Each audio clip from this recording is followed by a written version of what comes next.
नमस्ते। आम मान्छेहरूलाई अनौठो लाग्ने एउटा समाचार बाहिर सार्वजनिक भएको छ। मलाई पनि अलिकति अनौठै लाग्यो। यद्यपि त्यो विषयको क्षेत्रतिर म त्यति ज्ञात त होइन। अहिले अन्तर्राष्ट्रिय मुद्रा कोष र विश्व ब्याङ्कले एउटा रिपोर्ट बाहिर सार्वजनिक गरेका छन्। रिपोर्ट अनुसार रुस यो गएको युक्रेन द्वन्द्वपछि रुस युरोपको पहिलो ठुलो अर्थतन्त्र बन्यो। पीपीपी का आधारमा जीडीपी र जीडीपी पीपीपी एउटा नोमिनल जीडीपी हुन्छ, एउटा नोमिनल पीपीपी हुन्छ। त्यो क्रय शक्तिको आधारमा चाहिँ नापिन्छ। पीपीपी का आधारमा युरोपको सबैभन्दा ठुलो अर्थतन्त्र बन्यो र त्यसले जर्मनीलाई उछिन्यो। र वैश्विक रूपमा हेर्दाखेरि रुस 5औं स्थानमा आयो ठुलो अर्थतन्त्रको हिसाबले।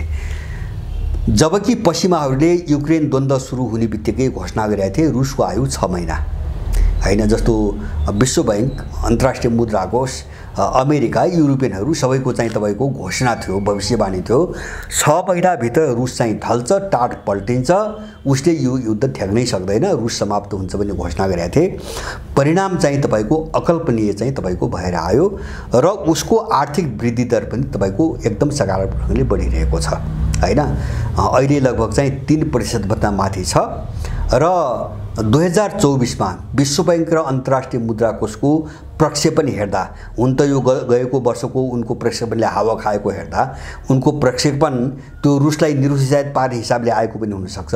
2024 मा 1.23% ले रुसको जीडीपी बढ्छ भनेर चाहिँ प्रक्षेपण गरेका छन्। अब त्योभन्दा बढी पनि हुनसक्छ। अब यो एउटा अनौठो, जस्तो चाहिँ तपाईको आम सुन्न मान्छेहरूलाई जस्तो त्यत्रो खर्च भइरहेको छ, त्यसरी फसेको छ। लगभग चाहिँ पश्चिमा गठबन्धन, नेटोसँग सम्बद्ध र उनका मतियार विश्वमा जति छन् सबैले रुसमाथि प्रतिबन्ध लगाएका छन्, आर्थिक प्रतिबन्ध लगाएका छन्। अब स्विफ्ट जस्ता चाहिँ तपाईको भुक्तानी प्रणालीबाट चाहिँ तपाईको कटाएका छन्, आयात बन्द गरेका छन्। यत्रो मारका बीचमा रुसको अर्थतन्त्र चाहिँ तपाईको बढेर जाने भन्ने चिज सबैको निम्ति अनौठो कुरा हो र यसले एउटा नयाँ खालको बहस सिर्जना गरेको छ। बहस त पहिलेदेखि हुँदै आएको थियो, अब झन् धेरै प्रोत्साहन पायो। अनि कारण के त हैन? जस्तो त्यसले कहाँ एउटा प्रश्न खडा गर्यो त भन्छ भने रुस, चीन अथवा यिनको वरिपरि रहेका जो देशहरू छन् यिनीहरूले जो लामो समयदेखि बहस चलाउँदै आछन् नि हैन, यो बहसको औचित्य अझ बढी पुष्टि हुने गरी विश्व बैंक र आईएमएफ को एउटा रिपोर्ट बाहिर चाहिँ तपाईको आयो। अब त्यो रिपोर्टले के भन्छ भने रुसको चाहिँ तपाईको अर्थतन्त्र अघिल्लो वर्षको भन्दा 38% ले ठुलो भएको छ हैन। अथवा 2021 मा जो थियो त्यसको तुलनामा 2022 मा 38% ले ठुलो भएको छ। र उसको टोटल तपाईको के रे चाहिँ जीडीपी पीपी का आधारमा 5.51 ट्रिलियन डलर पुग्यो।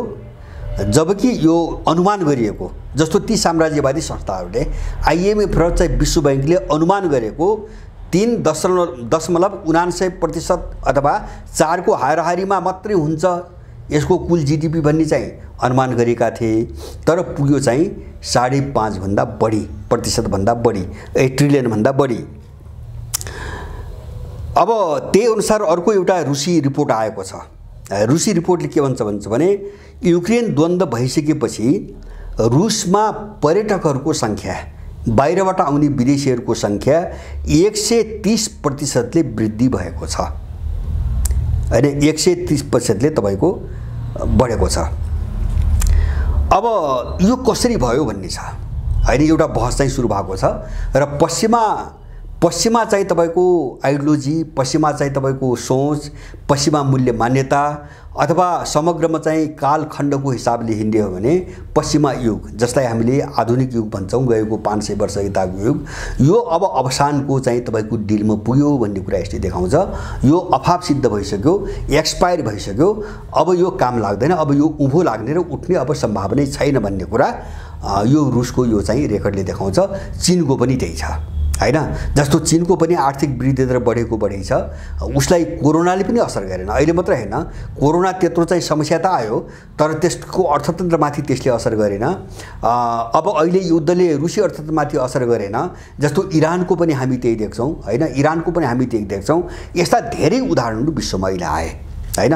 त्यो मात्र हैन, जस्तो क्युबामा पनि झन्डै क्युबा चाहिँ क्रान्ति भएको 1959 देखि आजका दिनसम्म हैन, यो चाहिँ झन्डै 70 72 73 वर्षको अवधिमा तपाईको अमेरिकाले निरन्तर नाकाबन्दी लगाएको छ, घेराबन्दी गरेको छ र त्यहाँ हत्या हिंसा अथवा चाहिँ त्यहाँ कु गराउनुको निम्ति सयौं पटक उसले कोसिस गर्यो र बाहिर आएको समाचार अनुसार त फिडेल क्यास्ट्रोलाई मार्नुको निम्ति 500 पटक चाहिँ तपाईको योजना बनायो, तर सबै असफल भयो। नेपालभन्दा सानो एउटा चाहिँ द्वीप हैन, सामुद्रिक द्वीप क्युबा शानसँग चाहिँ तपाईको अमेरिकाको आँगनमा चाहिँ शिर उठाएर चाहिँ तपाईको बसेको छ।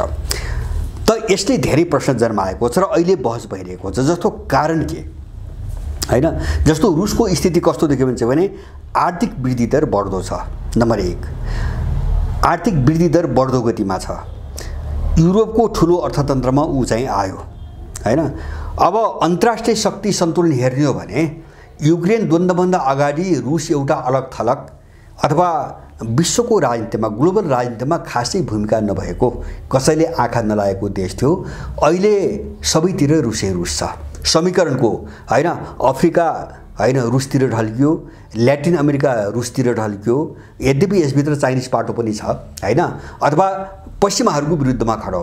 अब एसियाको चाहिँ तपाईको 90% भूभाग अथवा 90% देशहरूको हालत त्यही छ र युरोपमा पनि त्यस्तै छ। केही देशहरूमा शक्ति समीकरण उल्टियो हैन, रुसको पक्षमा ढल्कियो र रुसको पटक पटकको जनमत सर्वेक्षण हेर्ने हो भने अभूतपूर्व एकता गराइरहेछ। युक्रेन द्वन्द्वपछि रुसभित्र अभूतपूर्व एकता छ र पुटिनप्रति चाहिँ तपाईको अगाध विश्वास छ। पुटिनले एउटा टुङ्गोमा रुसको विजयलाई एउटा टुङ्गोमा पुर्याइ छाड्छन् भन्ने उनको छ। माने एक ढिक्का पार्न सफल भए उनीहरू र समग्र क्षेत्रमा गैर पश्चिमाकरणको जो अहिले लडाइँ छ संसारभरि, त्यसको नेताको रूपमा रुस चाहिँ तपाईको उदायो हैन। एउटा आर्थिक हिसाबले चीनको नाम लिन्छन् मान्छेहरूले हैन, पश्चिमा विरुद्ध आर्थिक मात्र हेरेर पुग्दैन, सबै कोणबाट, जस्तो राजनीतिक कोणबाट, सामरिक कोणबाट, जस्तो आर्थिकै कोणबाट पनि केही हदसम्म, त्यसपछि सभ्यता र संस्कृतिको कोणबाट, प्राविधिक कोणबाट, सबै कोणबाट पश्चिमाहरूको विरुद्धको एउटा नेता अथवा गैर पश्चिमाकरणको एउटा अभियानको नेता अथवा पश्चिमसँग जे चिज छ त्यसको विकल्पमा एउटा चाहिँ भरपर्दो नेताको रूपमा चाहिँ रुसको उदय भयो। अहिले युक्रेन द्वन्द्वपछिको तस्बिर अब बहस भइरहेको छ। यसको कारण के? जस्तो यसको कारण नबुझेका, जस्तो हामीले पनि बारम्बार हाम्रो देशको सन्दर्भमा छलफल बहस गर्दै आएका छौँ। यद्यपि यो कुरा धेरै छलफल र बहस गर्ने कोसिसका बावजुद पनि नेपालीहरूले धेरै बुझिसकेका छैनन्। बुझ्न यस्ता चिजहरूमा धेरैको रुचि पनि हुँदो रहन्छ हैन, आफ्नो आफ्नो स्तरको कारणले, समस्याको कारणले कुरा धेरै गहिरो छ। जस्तो पहिलो कुरो त अहिले बहस के आइरहेछ भन्छ भने पहिलो कुरो विचार हो, दृष्टिकोण र विचार।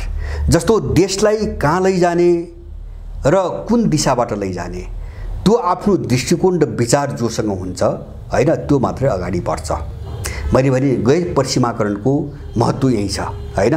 जस्तो हामी किन रसातलमा पुग्यौँ म अलिकति पछि बताउँला, यो समस्या हामी कहाँ कहाँ छ।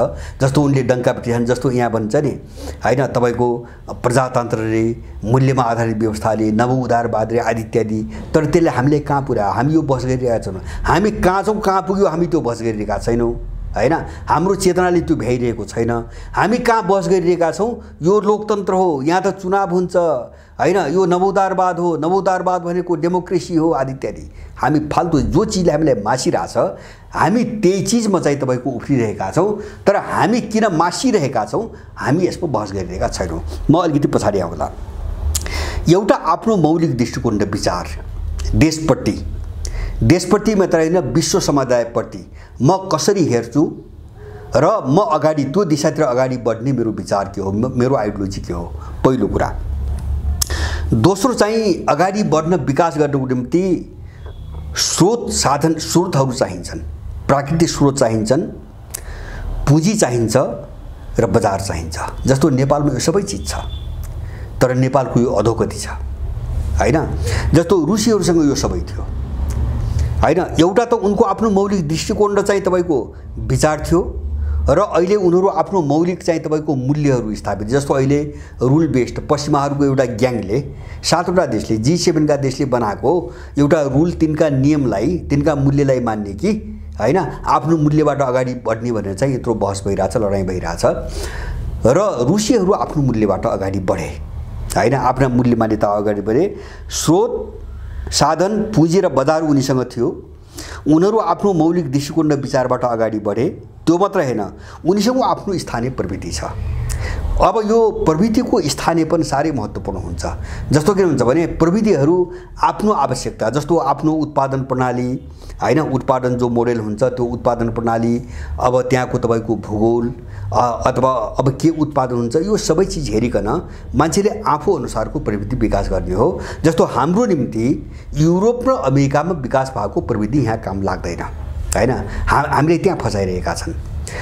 जस्तो हाम्रो जस्तो भूगोल छ अथवा हामीसँग भएका स्रोत साधन जसलाई हामीले अगाडि बढाएर आर्थिक विकास गर्नुपर्छ, त्यसको निम्ति उनको प्रविधि काम लाग्दैन। हामीसँग हाम्रो प्रविधि यिनले विकास हुन दिएनन्। परम्परागत प्रविधि छन् हैन, तर अहिले आएर तिनी धेरै पछौटे भइसके। तिनलाई परिमार्जन गर्न अथवा तिनलाई चाहिँ तपाईको अपडेट गर्न यहाँको सत्ताले दिएन, विदेशीले दिएन हैन, आफ्नो स्थानीय प्रविधि। तेस्रो कुरा, चौथो कुरा उत्तरदायी राज्य प्रणाली, विकासको निम्ति जरुरी कुरा। जस्तो पश्चिममा के हुन्छ भने 2-4वटा माफियाले चलाएका राज्य प्रणाली हुन्छ। जस्तो अमेरिका माफियाले चलाउँछ हैन, जस्तो फ्रान्स पनि त्यही हो। बाहिर चाहिँ चुनावको नाटक त हुन्छ हैन, तर त्यो चुनावमा जो उम्मेदवार हुन्छन् तिनी एउटा पक्षको माफिया ग्याङको प्रतिनिधित्व गर्ने मान्छे हुन्। त्यो भन्दा बाहिरको मान्छेले चुनाव जित्दैन, किन अथाह स्रोत साधन उनले प्रयोग गर्छन्, पैसा प्रयोग गर्छन्। अर्को उम्मेदवार त्यहाँ चुनाव जित्ने कुनै पनि सम्भावना हुँदैन। जस्तो फ्रान्समा अहिले चाहिँ मैक्रोनमाथि त्यही आरोप छ।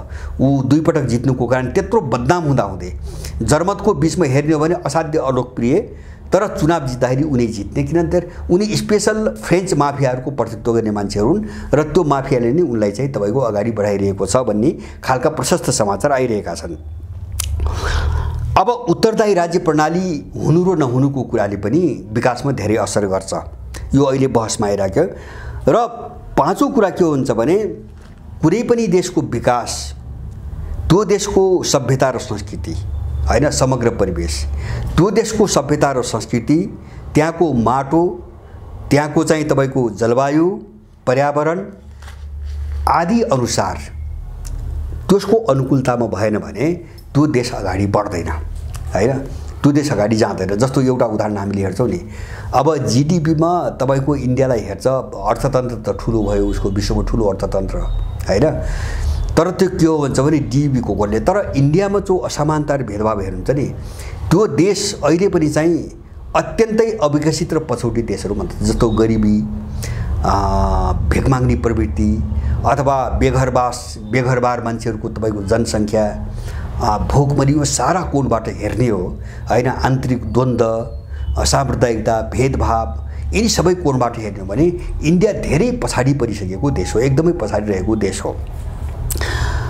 अब यहाँ चाहिँ म अझ नेपाललाई कहाँ जोड्छु हुन्छ भने अब रुसबाट सिक्ने एउटा उदाहरण। जस्तो पश्चिमाहरूको नीति लिएर, जस्तो अहिले यहाँ बखान गर्छन् नि, जस्तो यहाँका दलाल, यिनी दलालहरूको एउटा मुखबाट के सुनिन्छ भन्छ भने विदेशी चाहिँ ऋण र अनुदान आइन भने देशको विकासै हुँदैन।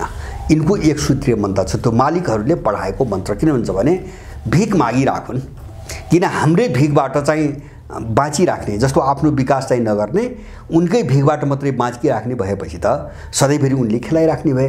त्यसकारणले सत्तामा बस्ने उनले कस्ता चाहिँ कमाराहरू लग्या हुन्छन् भन्छ भने वैदेशिक ऋण र अनुदान भएन भने देश कामै लाग्दैन। अनि यिनको झगडा सुन्छौँ नि हामीले, झुन्डो एमाले, काङ्ग्रेस, माओवादीहरू सत्तामा गयो भने फल्नाको पालामा वैदेशिक ऋण चाहिँ यति घट्यो, विदेशी ऋण घट्यो भन्छ, गाली गर्छ अर्कालाई हैन। ऋण बढ्नुमा गर्व छ, जबकि सामान्य स्वस्थ दिमागको मान्छेले बुझ्ने के हुन्छ भने अर्काबाट ऋण र भिख लिने मान्छेको कहिल्यै पनि विकास हुँदैन। त्यो देश संसारमा कहीँ पनि उभो लागेको छैन, एउटा रेकर्ड छैन उँभो लाग्दैन, किन त्यो अर्कैको निगाहमा चल्ने हो। अर्काको निगाहमा चल्नेलाई उसले अगाडि बढ्नै दिँदैन, उठ्नै दिँदैन। जस्तो हामी किन त्यस्तो भयौँ, मैले अब रुसी सन्दर्भ जोड्छु। मैले अघि नै भने नि, आफ्नो विचार र दृष्टिकोण सुन्नुहोस् है, यो उत्पादनमा विकासमा कति महत्त्वपूर्ण छ।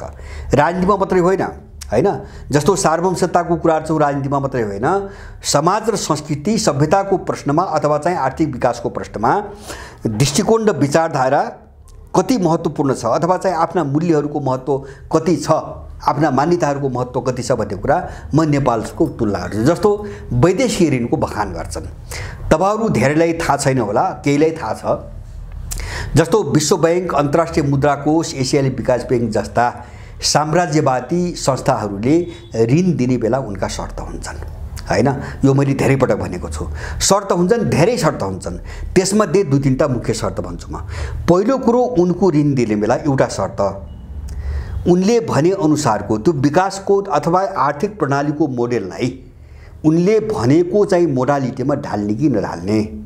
यहाँको मोडालिटीमा उनले ऋण दिँदैनन्। हामीले कस्तो विकासको मोडेल बनाउने भन्ने कुरामा उनले ऋण दिँदैनन्। पहिलो कुरा त त्यो विकासको मोडालिटी उनले भनेको बनाउनु पर्यो, हैन। जस्तो मोडालिटी, जस्तो अहिले भन्छु नि मैले, जस्तो अहिले मैले बारम्बार भन्छु, उनले ऋण कहाँ दिएका छन्। तपाईँ हामीले बारम्बार समाचारमा सुन्ने के हो, भौतिक पूर्वाधार लगानी कहाँ उनले ऋण दिने, कहाँ बाटाघाटा, हैन, स्मार्ट सिटी, अन्तर्राष्ट्रिय विमानस्थल आदि इत्यादि, हैन, भ्यू टावर के हुन् आदि इत्यादि यहाँ दिन्छन्।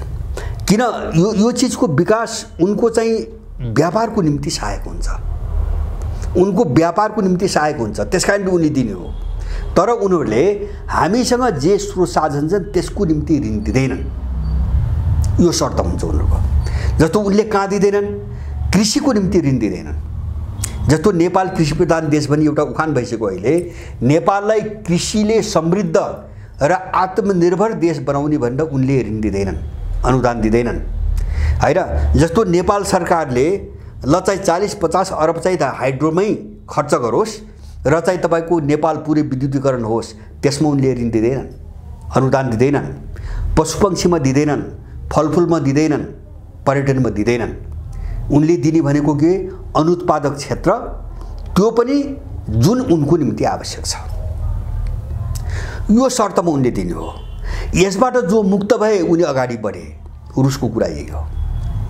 यसबाट जो मुक्त भए ती अगाडि बढे, चीनको कुरो त्यही हो। अहिले पीपीपी का आधारमा हेर्ने हो भने अहिले टोटल जीडीपी का अब ऋण छोडिकन ऋणको तुलना गर्ने हो भने त अमेरिकाको त 31.5 ट्रिलियन 314 खर्ब डलर त पहिले नै थियो। अहिले चाहिँ फेरि ऋण लिने चाहिँ उनले कांग्रेसबाट चाहिँ पारित गरेका छन्। अब कति ऋण लिन्छ, 35 ट्रिलियन उनको ऋण पुगेको छ। अमेरिकाको टोटल जीडीपी बढ्दै अहिले त घट्दो अवस्था छ विकास दर। टोटल जीडीपी हेर्ने हो भने पनि तपाईको 25 ट्रिलियन छ, हैन। ऋण चाहिँ 35 ट्रिलियन पुग्न लाग्यो, हैन। अब चीनको जीडीपी, नोमिनल जीडीपी 21 ट्रिलियन भन्छन् यिनीहरू आँकडा अनुसार। तर उसको पीपीपी को आधारमा, क्रय शक्तिको आधारमा चाहिँ तपाईको के छ भन्छ भने चीनको 31 ट्रिलियन छ, अमेरिका भन्दा माथि छ। अमेरिका चाहिँ तपाईको दोस्रोमा छ। अब यो किन भयो, मैले एकपटक यहाँलाई भनेको थिएँ। जस्तो इरान, अहिले इरानसँग चाहिँ तपाईको अमेरिका एकदम डराइरहेछ, एकदमै डराइरहेछ। मलाई लाग्छ अमेरिका एकदमै खोक्रो नहुन्थ्यो भने, जस्तो विश्वभरि अहिले भइरहेछ नि, अफगान तालिबानले धम्कायो, नाइजरमा धम्कायो। जो अस्ति के अरे चाहिँ नुल्यान्ड, हैन, नाइजरमा गइन्, हिजो मात्रै चाहिँ तपाईको गइन्। उनीहरूले चाहिँ तपाईको राष्ट्रपतिले भेट्नै मानेन, दिएन, भेटै दिएन। अमेरिका केही गर्न सक्दैन, हैन। इरानले चाहिँ तपाईको बारम्बार अमेरिकाका तिनी चाहिँ तपाईको जहाजहरू कतिपटक कब्जा गर्यो, मालवाहक जहाजहरू कतिपटक कब्जा गर्यो। अमेरिका हिजोको जस्तो हुन्थ्यो भने तुरुन्तै आक्रमण गर्थ्यो, आफ्नो एउटा जहाजतिर आउने बित्तिकै उसका जहाज उडाउँथ्यो। तर अमेरिकाले केही गर्न सकिरहेको छैन। मैले एउटा बडो रोचक अन्तर्वार्ता इरानको एकजना मन्त्रीको मैले पढेको थिएँ लगभग 6 महिना अगाडि।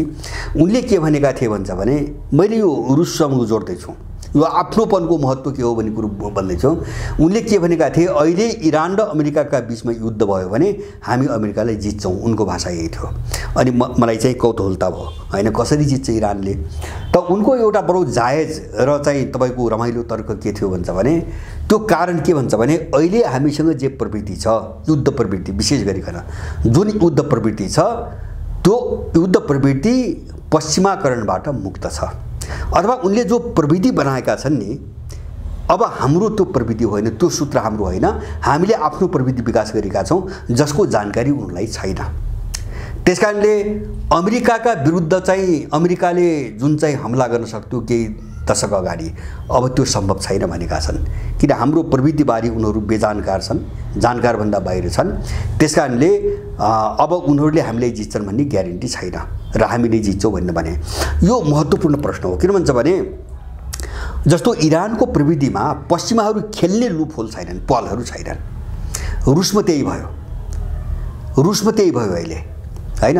जस्तो अहिले पछिल्लो पटक समाचार के आयो भन्छ भने रुसले सायद इन्डियनहरूलाई अब त्यो चुनौती दिनु खोज्या होला। इन्डियनको एउटा चन्द्रयान चन्द्रमाको दक्षिणी चाहिँ ध्रुवमा बस्ने भनेर केही दिन अगाडि छुट्यो, होइन। 2-3 हप्ता कति भयो, यो चाहिँ आउँदो 23 मार्चको दिन चाहिँ त्यहाँ टेक्ने भनेको छ। तर रुसले त्यो लुना 25 नामको अर्को चन्द्रयान 21 आज चाहिँ तपाईँको 9 अगस्त भयो, मैले चाहिँ रेकर्ड गर्दा 21 चाहिँ अगस्तका दिन उसले लुना चन्द्रयान चाहिँ तपाईँको छोड्दैछ चन्द्रमामा पठाउन, त्यो पनि त्यही इन्डियाले जहाँ पठाउँछ दक्षिणी ध्रुवमा। तर समाचार के आइरहेछ भन्छ भने इन्डियन चन्द्रयान त्यहाँ टेक्नुभन्दा अगाडि रुसको लुनाले त्यहाँ टेकिसक्छ भन्ने समाचार आयो, होइन। रुसीहरूले त्यही भने उनीहरूभन्दा अगाडि जाँदैछन् भनेपछि इन्डियाभन्दा झन्डै 3 हप्ता पछाडि 3 हप्ता पछाडि यिनले चन्द्रयान पठाउँदैछन्, तर टेक्दैछन् इन्डियाभन्दा अगाडि। मैले प्रविधिको कुरा गरेँ, होइन।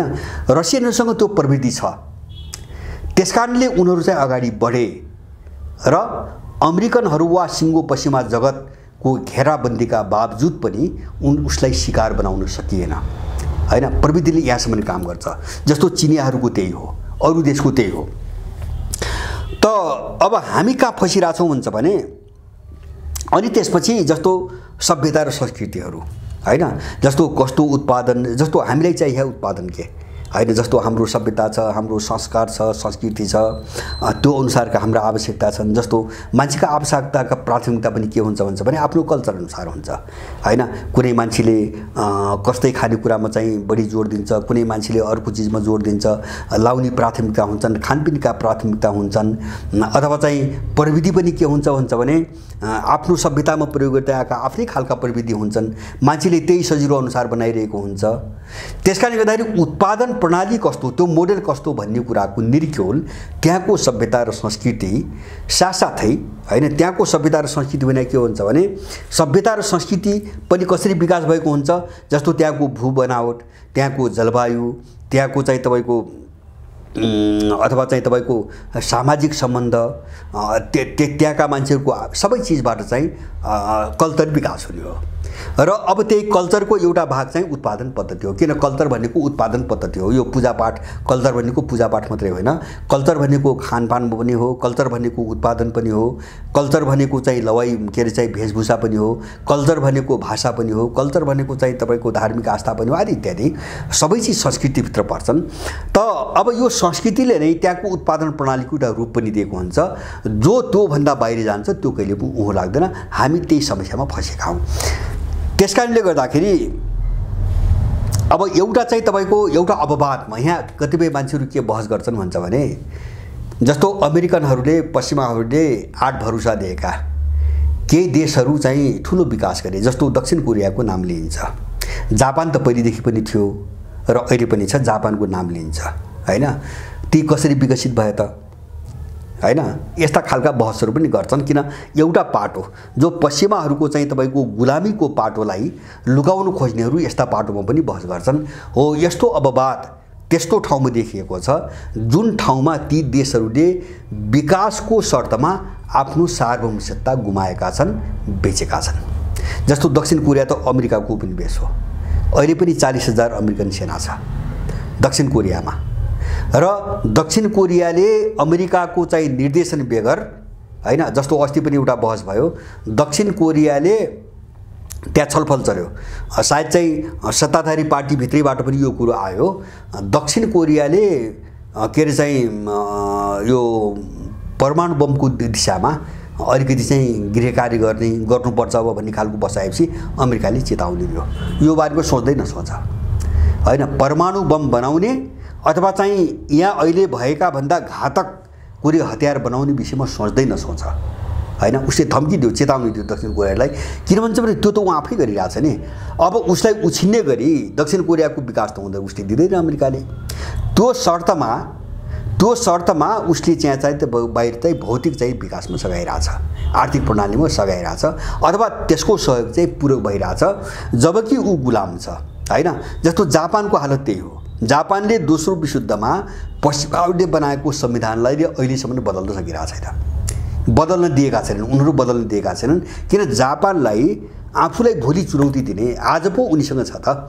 जापान आफ्नो खुट्टामा उभियो भने त उनीसँग नहुन सक्छ, अथवा यो अहिले विश्वमा चलिरहेको भूराजनीतिक ध्रुवीकरणले हैन जापानको पोजिसन कोरियाको पोजिसन उल्टिन सक्छ। त्यहाँभित्र पनि अन्तर्विरोध छन् उनका बिचमा। त्यसकारणले जापानलाई पनि उसले माथि जान दिँदैन। त्यो सार्वभौम सत्ता बेचेको शर्तमा, जस्तो साउदी अरबलाई लामो समयसम्म सघायो नि अमेरिकाले किन सघायो भन्छ भने एउटा त सुरक्षाको जिम्मा उसले अमेरिकालाई दियो हैन, सार्वभौम सत्तै बेची सुरक्षाको जिम्मा दियो। त्यहाँको जस्तो दक्षिण कोरिया चाहिँ के अरे चाहिँ तपाईँको ऊ जस्तो होइन, जापान जस्तो होइन, तर सुरक्षाको जिम्मा लिएर केही सेना चाहिँ राख्यो। त्यो शर्तमा उसले मन परिसकेको तेल लुट्यो। साउदीको आडमा अहिलेसम्म बेलगाम तपाईँको अमेरिकाले तेल लुट्यो र आफ्नो तन्त्र अगाडि बढायो। त्यो शर्तमा उसले आठ भरोसा रहेका केही देशहरू देखिन्छन् जो अगाडि बढेका छन्। बस त्यो अपवाद बाहेक कुनै पनि उदाहरण छैन जहाँ अमेरिकाले हात हाल्यो त्यो देश चाहिँ समाप्त भयो। अमेरिकाले जहाँ हात हाल्यो त्यो चाहिँ समाप्तै भयो हैन, बाँकी देशको उदाहरण। त्यसकारणले गर्दाखेरि यहाँ त विकासको नाममा, अर्थतन्त्रको नाममा, आर्थिक विकासको नाममा आफ्नो सार्वभौमता बेच्नु पर्यो। सार्वभौमता बेचेर पश्चिमाहरूको गुलाम भएर चाहिँ तपाईँको बाँच्नु पर्यो। होइन भने विकास गर्ने हो भने आफ्नोपनमा जानु पर्यो, अर्को कुनै पनि विकल्प छैन। त्यसकारण यसलाई आख्यानको लडाइँ अहिलेको जो छ नि हैन, जस्तो बारम्बार हामी चाहिँ अब यसमा बहस गरिरहेका छौँ, हाम्रो आफ्नोपनको लडाइँ, हाम्रा मूल्य मान्यताको लडाइँ, हाम्रो दृष्टिकोण र विचारको लडाइँ हैन, अथवा हाम्रो आफ्नो चाहिँ नेरेटिभको लडाइँ हैन। हामी कहाँ जाने, जस्तो चाहिँ अर्काको चाहिँ तपाईँको जगमा टेकेर हैन, अथवा जुन चिजमा हाम्रो स्वामित्व नै छैन हैन, जुन चिज हाम्रो हातमै नै छैन त्यो चिज हातमा बोकेर हामी कहिले पनि पार लाग्दैनौँ। नेपाल अधोगति यत्रो वर्षेनी विदेशी ऋण, यी यत्रो चाहिँ तपाईँको 22 खरब विदेशी ऋण पुगिसक्यो। व्यापार घाटा चाहिँ तपाईँको 20 अरबको वरिपरि तपाईँको पुगिसक्यो हैन। देश झन्झनपछि झन् दुर्गतिमा गएको छ। 1 करोडभन्दा बढी चाहिँ मान्छे देशमा बस्न नसकेर ऊ बाहिर विभिन्न देशका सेनामा भर्ती भएर मर्नुपर्ने अवस्थामा नेपाली पुगिसक्यो हैन। तर हामीले दुहाई दिइरहेछौँ, हाम्रो चाहिँ तपाईँको चेतना, हाम्रो कमजोरी हामीले दुहाई दिइरहेछौँ। यस्तो अपराधी तन्त्र, यस्तो आयाती तन्त्र, यस्तो दलाल तन्त्र, यो विचारलाई हामीले दुहाई दिइरहेछौँ।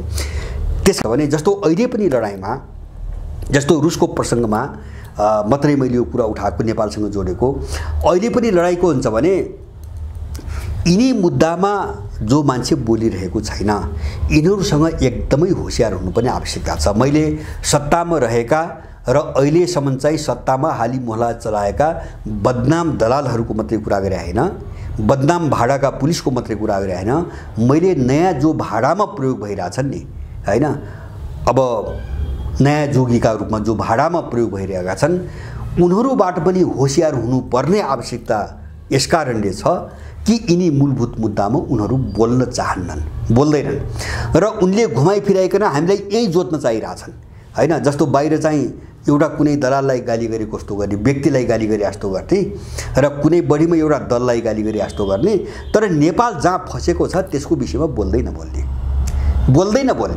हैन। जस्तो यो सब आयातित प्रणाली हो, अर्थतन्त्र आयातित छ, राजनीति आयातित छ, अब सबै मूल्य मान्यता आयातित छन्, सोच्ने तरिका नै आयातित छ हैन। अब जस्तो प्रविधि आयातित छ, सबै नक्कली छ। नेपालमा केही पनि मिल्दैन हाम्रो आफ्नोपनसँग। त्यसकारणले यसको अन्त्य गरेर हामीले समग्रमा आफ्नोपनको विकास नगर्दासम्म, सबै सेट आफ्नो चाहिँ तपाईको विकास नगर्दासम्म नेपाल उँभो लाग्दैन। र हामीले विकास गर्ने हो भने हामीसँग भएको चिज के हो, हाम्रो स्रोत साधन के हो, हाम्रो बजार के हो, हाम्रो पुँजी के हो, अथवा हाम्रो प्रविधि के हो, र त्यो सबै चिजलाई उपयोग गर्ने हाम्रो दृष्टिकोण के हो, हाम्रो विचार के हो, आदि इत्यादि सबै चिजहरूको टुङ्गो नलगाइकन अब त्यो दिशामा नगएर नेपाल काम लाग्दैन भन्ने कुरा हामी प्रष्ट हुनुपर्छ। र नेपालमा जो अहिले भूराजनीतिक सङ्कट बढ्दैको देखिरहेछौँ नि, अब यो एउटा भ्याकुम जो ल्याउन उनले खोजिरहेछन् नि, यो भ्याकुमभित्र यिनीहरूले गलत मान्छेहरूलाई प्रयोग गर्न सक्ने सम्भावना एकदमै बढेको छ हैन, एकदमै बढिरहेको छ। त्यसकारणले गर्दाखेरि हामी कहाँ जानु पर्यो भन्छ भने, जस्तो अहिले यो लडाइँमा एउटा कुरा अरू चाहिँ तपाईँको एजेन्डाका कुरा छोडिदिन्छु मैले। अहिले रुस र चीन र पश्चिमाहरू बिचको लडाइँ, एउटा लडाइँ चुरो एक ठाउँमा जोडिया छ। चुरो कहाँ जोडिया छ भन्छ भने, उनीहरूले चाहिँ भ्यालु बेस्ड वर्ल्ड अर्डर भनेका छन्। भ्यालु भनेको पश्चिमाहरूको मूल्यमा आधारित व्यवस्था प्रणाली हैन। जस्तो राजनीतिक, आर्थिक, सामाजिक, सांस्कृतिक व्यवस्था भनेपछि सबै आयो हैन। जस्तो त्यसमा प्रविधि पनि आउँछ, प्रशासन पनि आउँछ, सारा चिज आयो। अब त्यो पश्चिमाहरूको जो मूल्य छ त्यो पनि G7 का देशहरूले बनाएको, संसारलाई गुलाम बनाउनको निम्ति बनाएको जबरजस्ती थोपर्ने, त्यसलाई भ्यालु बेस्ड भन्छन् उनीहरू। अब यतातिर त्यसको विरुद्धमा रुस र चीनले गरिरहेको चाहिँ तपाईको लडाइँ के हो भन्छ भने, हामी एउटा ग्याङ, मुठ्ठीभर ग्याङले बनाएको भ्यालु, उनले तय गरेको मूल्यका आधारमा संसार चल्नुपर्ने बाध्यता छैन। संसार यदि एउटा व्यवस्थाका रूपमा चल्ने हो भने यो अन्तर्राष्ट्रिय कानुनबाट मात्रै चल्छ। राष्ट्रसङ्घले पारित गरेका अन्तर्राष्ट्रिय कानुनबाट वर्ल्ड अर्डर चल्ने हो, पश्चिमाहरूको मूल्यबाट वर्ल्ड अर्डर चल्दैन। त्यसकारणले पश्चिमाहरूको जो भ्यालु बेस्ड वर्ल्ड अर्डर छ नि, यसलाई समाप्त पार्नै पर्छ। लडाइँ यति हो सुरु कुरो, र यसभित्र सबै समेटिन्छन्। यसै अर्थमा गैर पश्चिमाकरणको मुद्दा उठेको हो हैन। किन भन्छ भने उनले संसारमा अहिले जे छ उनले गरेको नि, चाहे डेमोक्रेसी भनौँ, चाहे विकास भनौँ, चाहे मानव अधिकार, प्रजातन्त्र, यिनी फाल्तु जति पनि नारा छन् नि, त्यो सबै पश्चिमाहरूको इन्ट्रेस्ट र उनको रणनीतिलाई कसरी चाहिँ सफल पार्ने भन्ने कोणबाट परिभाषित गरेर त्यसरी अर्थ्याएर चाहिँ प्रयोग गरेका छन् नि।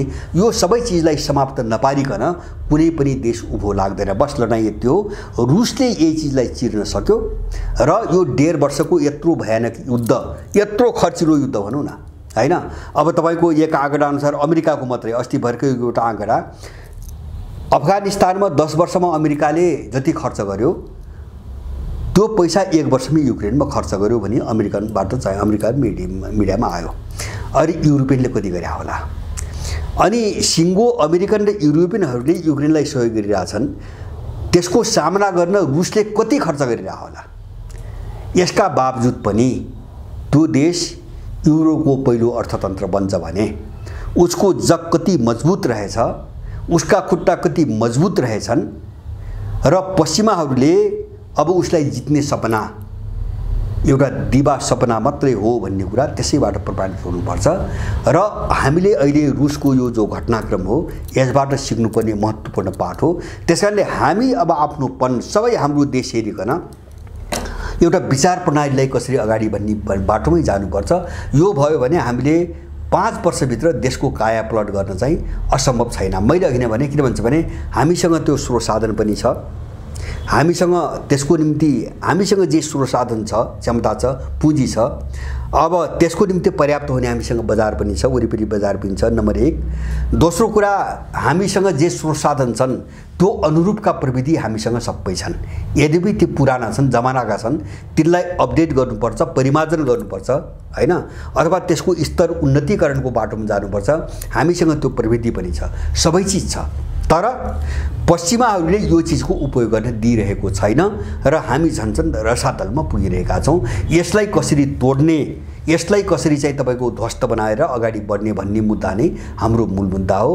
अब रुसबाट हामीले यो कुरा सिक्न सक्छौँ। महत्त्वपूर्ण रुसबाट मात्र होइन, धेरै देशबाट हामीले चीनबाट सिक्ने, अरूबाट सिक्ने, तर आफ्नो सन्दर्भमा सिक्ने। हामी कसरी जाने, उनीहरू कसरी अगाडि बढे र हामी कसरी अगाडि बढ्ने, यो कुरा सिक्न सक्छौँ भन्ने चाहिँ मलाई लाग्छ।